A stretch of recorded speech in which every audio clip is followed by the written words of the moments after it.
La mesa no tanterahina teto amin'ny katedraly paroasy Masindahy Vincent de Paul ny nanamariana ny fankalazana ny jobily fa 7 taona ny diocèse ny Tolagnaro izay teo ambany fiahian'ansa apostolika sy lehibe ny fivondrona ny évêque Monseigneur Fabien Raharimbolaniaina, ny évêque ny Tolagnaro Monseigneur Olivier Razafy Tsimialina kosa no nitarika ny lamesa.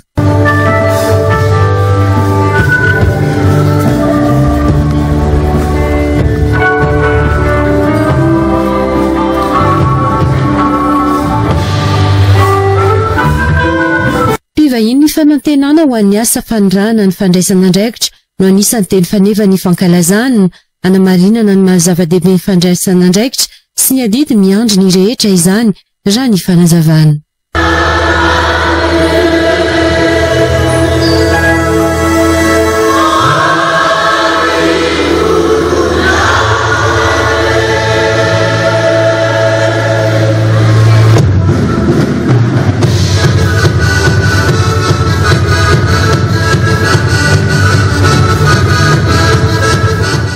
Nanome voninahitra n'Andriamanitra ny aranom-bavaka tamin'ireo mpino kristiana katolika ireto, ireo solotena mpanjakana teto an-toerana toy ny gouverneur ny faritra Nosy, ny trony lehibe ny Flova ny Tolagnaro ary ny ben'ny tanàna ny commune ambonivohitra Tolagnaro, miaraka amin'ireo manan-kaza sivily sy miaramila, ny Monseigneur Olivier Razafy Tsimialina no namaky ny evanjely masina ary ny nonsa apostolika kosa no nitondra ny toriteny.